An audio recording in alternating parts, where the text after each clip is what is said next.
The moment my sister showed up at my door with a suitcase and red-rimmed eyes, I didn't even think twice. I just stepped aside and let her in. Her name is Vanessa. She's 2 years younger than me, 31 at the time, and she had just found out her fiancé had been lying to her for 8 months about money. Their money, the joint account they'd opened together to save for a wedding deposit. She'd discovered it on a Tuesday afternoon, called me crying so hard I could barely understand her, and I told her to get in the car and come straight to us. My husband was sitting on the couch when she walked in. I watched his face do something I hadn't seen it do before. Not alarm, not concern, just a very subtle shift, like someone had moved a piece of furniture an inch to the left and he was quietly annoyed by it. He said hi. He said it the way you'd say hi to the mail carrier. I told myself it was just surprise, that he'd warm up once the shock of it settled. He did not warm up. The first night was fine on the surface. My sister and I stayed up until almost 2 in the morning at the kitchen table, drinking chamomile tea, talking through everything.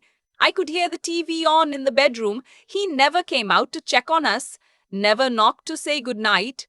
I figured he was tired. I told myself that too. Day 2, I made breakfast for the 3 of us. Scrambled eggs, toast, the good coffee from the bag we save for weekends. My husband came out in his work clothes, poured himself a mug without looking at the table, and said he had a call starting in 20 minutes. He took the coffee to his office and closed the door. My sister watched him go. She didn't say anything. She just looked down at her plate.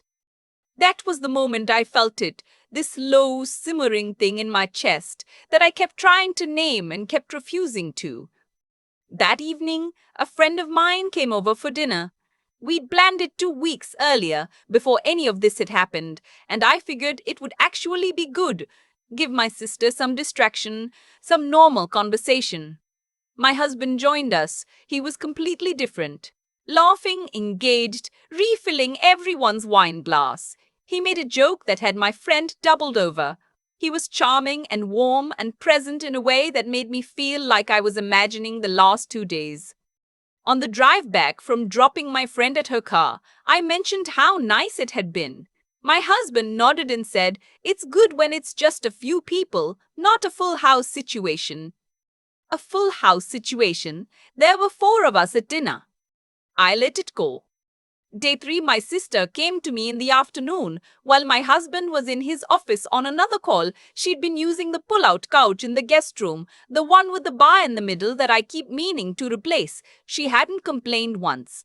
She told me she thought she'd found a sublet through a friend of a friend, a room available at the end of the week, and she seemed almost apologetic about still being there at all. I told her not to be ridiculous. I told her she could stay as long as she needed. She got quiet for a second. Then she said, "Is everything okay with you two?" I said, "Yes, of course, we're fine." She nodded, but she didn't look convinced. My sister has known me for 33 years. She knows my yes, of course, from my actual yes.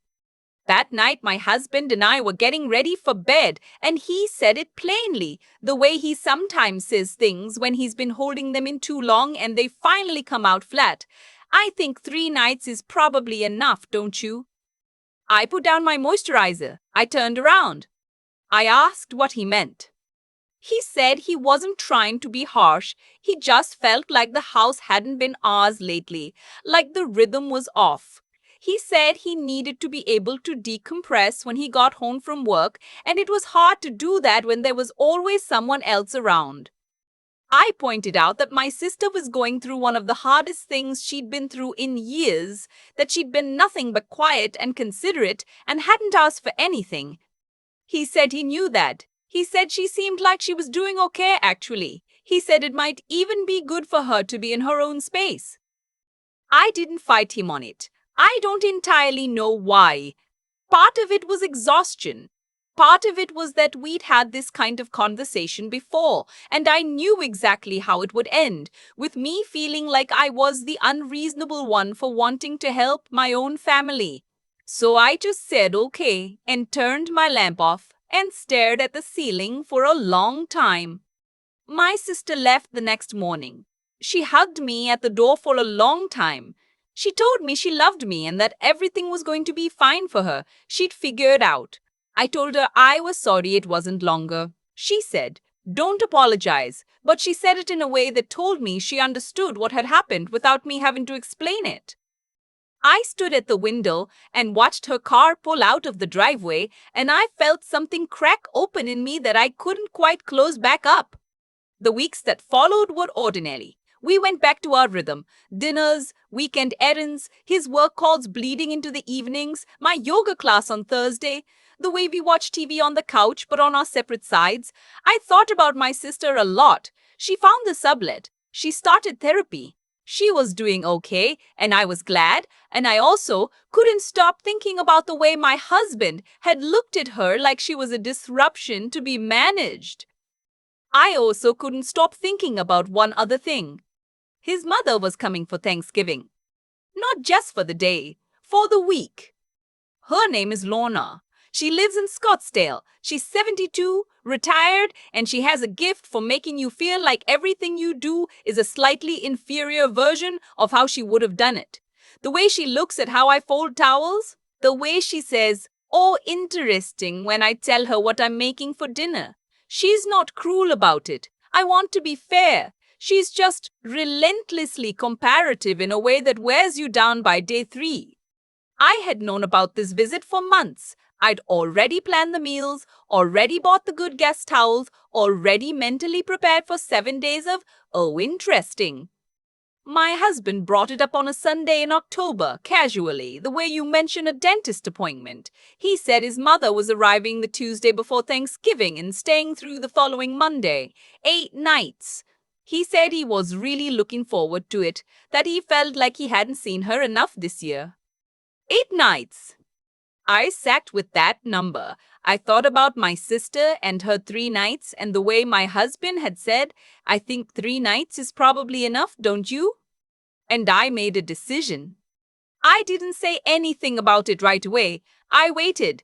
I thought about it carefully over the next few weeks, turning it over, making sure I wasn't being reactive or petty or any of the things he'd called me before when I pushed back on something that involved his family. I wasn't acting out of spite. I was acting out of something much simpler than that. I was finally, for the first time, deciding to take my husband at his word. He had told me how he felt about house guests, about the rhythm of the home being disrupted, about needing space to decompress. I was going to honor that completely, equally. I didn't tell him the plan. I just started making arrangements. I texted my sister. I asked her how she'd feel about some company for a few days. She texted back a string of hearts and a voice memo of her actually screaming into a pillow, which I took as a yes. I booked 3 nights at a hotel near her sublet. A nice one, the kind with a real breakfast and a soaking tub, for the second half of his mother's visit. I thought about it, and then I extended it to 4 nights. Then I thought about it some more, and I booked 5. I packed a bag a few days before his mother arrived. Not obviously, not all at once. Just quietly, over a couple evenings, a few things at a time. I left the bag in the back of my closet, behind some boxes. His mother arrived on a Tuesday afternoon. I had dinner ready: roasted chicken, green beans, a good Pinot Noir I'd been saving. She walked in and looked around and said the living room looked really cozy, which from Lorna means she thinks it's small. My husband was beaming. The first 2 days I was present and warm, and I made the coffee in the mornings, and I sat through long dinners, and I listened to stories about the neighbors in Scottsdale and about Lorna's friend from church who just got a new car and about my husband's childhood in a way that I'd heard many times, but nodded through anyway. On Wednesday evening, my husband took his mother to see a movie, one she'd been wanting to see, something historical, and I used the 2 hours alone to make sure my bag was ready and to write a note. The note was the part I thought about longest. I didn't want it to be angry. I didn't want it to be a list of grievances. I just wanted it to be clear. I wrote, "I wanted you to know where I'll be. I'm going to spend a few days with my sister. I've been thinking about something you said when she was staying with us, that 3 nights was probably enough, that it's hard to decompress when the rhythm is off. I've been thinking about how true that is and how much I agree with you. I think you and your mom deserve to have the space to really enjoy this visit without worrying about the rhythm of the house. I'll be back Monday evening. I love you. I left it on his pillow. Thursday morning, I was up before anyone else. I made coffee. I left a pot. I got my bag from the closet. I put it by the front door. I stood in the kitchen for a moment, looking at the space, the clean counters, the family photo on the wall, the little dish by the sink where we throw our keys, and I felt strangely peaceful. My husband came downstairs at 7:15 in his pajamas and stopped when he saw the bag. He looked at it. Then he looked at me. I said good morning. He picked up the note from where it had fallen out of his pocket. He must have read it in bed before coming down, and he looked at it again like he was seeing different words than before. He said, "You're leaving." I said I was going to visit my sister for a few days, just like I wrote. I said his mom was here. Everything was all set. There was chicken in the fridge for dinner. That just needed 30 minutes at 375. He said, "I can't believe you're doing this." I asked him genuinely what part didn't make sense. I told him I was applying the same standard he had applied when my sister was here. 3 nights had been too many for him. His mother was staying 8. I thought the even thing to do was to give them the space he'd said the house needed. He stared at me. I picked up my bag. I kissed him on the cheek. I said to tell his mother I said good morning and that I hope she slept well. He didn't say anything. I walked out to my car in the November cold, threw my bag in the trunk, and sat there for a second before starting the engine. The neighborhood was quiet. The trees were almost bare. Someone down the block had already put up Christmas lights, even though it was only mid-November, and they were blinking in the dark like small, patient stars. I felt something I hadn't felt in a while. I couldn't immediately name it. By the time I was on the highway, I named it. It was relief.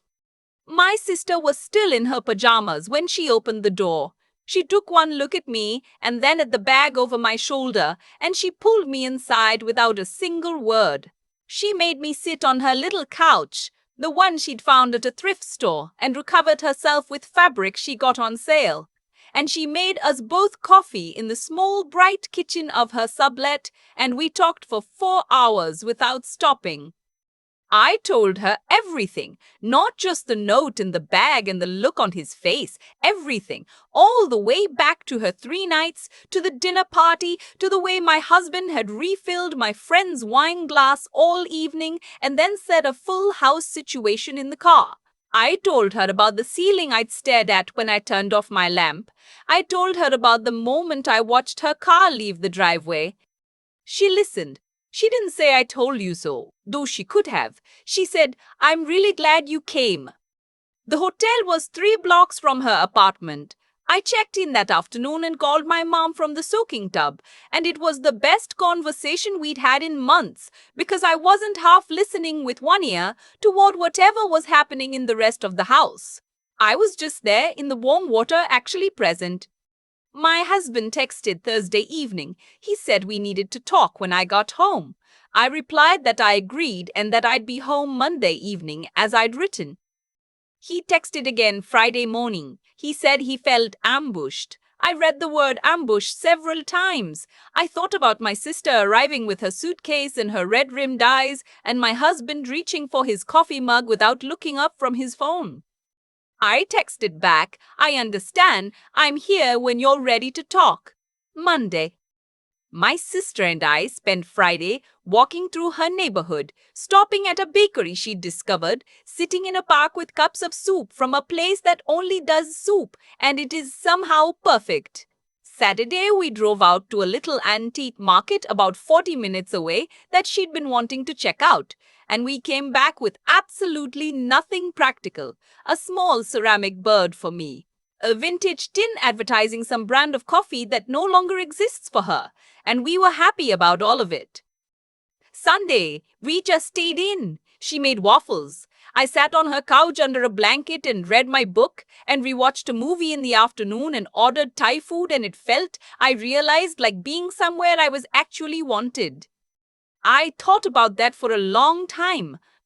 Not because I was angry, because I finally understood something. The absence of that feeling in my own home had been so gradual that I'd stopped noticing it. Like how you don't notice a room has gotten dark until someone turns on a light. I drove home Monday evening. My husband's car was in the driveway. Lorna's rental was still there too. She wasn't leaving until the next morning. I walked in with my bag and my little ceramic bird. My husband was in the kitchen. Lorna was reading on the couch. She looked up and said, "Oh, there she is." In a tone I decided to just let exist without analyzing it. My husband said my name. He said it quietly, in a way that meant he had things to say that he'd been practicing. We didn't talk that night. Not really. I said hello to Lorna, asked how the rest of her stay had been, helped with the dinner cleanup, and then excused myself early. I told them both I was tired from the drive. He came in later, and we were both quiet in the dark for a while. Then he said, "I didn't like how that felt." I said, "I knew." He said it felt like a punishment. I said I understood how it could feel that way. I said that wasn't what it was. I said I'd thought about something he'd told me very sincerely. That house guest disrupted the rhythm, that he needed to be able to decompress, that 3 nights had been too long, and I'd taken him seriously. I'd applied it the same way across the board. He was quiet. I said, "If that standard applies to my sister in our home for 3 days, it applies to everyone, or it applies to no one." He didn't say anything for a long time, long enough that I thought he'd fallen asleep. Then he said, "I handled it wrong when Vanessa was here." It was the first time he'd said her name in that context, in the right context. I said, "Yeah, you did." He said, "I'm sorry." I didn't say it's fine because it wasn't yet. I said, "I know," and I meant it like I hear you, not like it doesn't matter. There's a difference, and I think he understood that because he didn't push for more. I lay there listening to the November wind, doing something to the branches outside, and I thought about the morning I had walked out to my car in the cold and seen those Christmas lights blinking down the block. I thought about the word I'd found on the highway. Relief. I was still holding on to some of it. I didn't know yet what we were going to do with everything underneath it, the pattern of it, the history of it, all the times I had turned off my lamp without saying what I needed to say. That was going to take longer than one conversation. But I had said it once, clearly, quietly, without a single word of anger. I had said the same rules apply to me. And he had heard it. That was somewhere to start. I keep coming back to that moment in the car, on the highway, heading toward my sister's place with a bag in my trunk and 5 days ahead of me. The neighborhood had gone quiet behind me. The Christmas lights were still blinking. And somewhere in the space between one exit and the next, I felt something loosen in my chest that I hadn't even realized was clenched. That loosening. I think that's what happens when you finally do the honest thing instead of the comfortable one. For a long time, I had been telling myself that keeping the peace was the same as doing what was right. That's swallowing the discomfort. When my husband poured coffee without looking up. When he said a full house situation like my sister's grief was an inconvenience. When he asked me very reasonably if maybe 3 nights was enough. I told myself that was maturity. That was being a good partner. That was choosing the marriage over the moment. But I wasn't choosing the marriage. I was choosing his comfort over my own integrity. And there's a difference. What I did when Lorna came, the note, the bag, the quiet walk to my car, that wasn't revenge. I want to be clear about that because I've thought about it enough to know. It was something much simpler. It was me deciding to take my husband's stated values seriously and apply them without exception. If the rule was real, it applied to everyone. If it only applied to my family, it wasn't a rule, it was a preference dressed up as a principle, and I was done pretending otherwise. There's something that happens when you stop explaining yourself and just act in alignment with what's actually fair. People notice, not always kindly at first. My husband used the word ambushed, and I understood why it felt that way to him. Because for years I had absorbed his framework without questioning it. And then one Thursday morning I just quietly didn't anymore. That's disorienting for someone who has come to rely on the asymmetry. But here's what I know about the kind of clarities to do something like that. It doesn't come from anger. Anger would have had me slamming the door. What I felt was something steadier, a kind of patient, wide awake understanding that I had been making myself smaller for a long time and that I was capable of something different. Vanessa once told me, back when we were teenagers, that the most honest thing a person can do is refuse to pretend. She said it about something small, a friend group situation, a lie she wouldn't tell to smooth something over. But I've thought about it ever since. Refusing to pretend takes a certain kind of character. It takes knowing what you actually believe, being willing to act on it even when it's inconvenient, and being able to sit with the discomfort of someone else's disappointment without rushing to fix it. I'm not saying I did everything right. There are things I would have handled earlier, said more directly, not swallowed as many times as I did. But I think the moment I wrote that note, calm, clear, no accusation, just the truth of the situation mirrored back, I was finally being the person I wanted to be in this marriage. Not louder, not harder, just honest. He said he was sorry about Vanessa. I said I knew, and I meant it. That's where we are. Not at the end of something. At the beginning of a longer, more honest conversation. The kind we probably should have been having all along.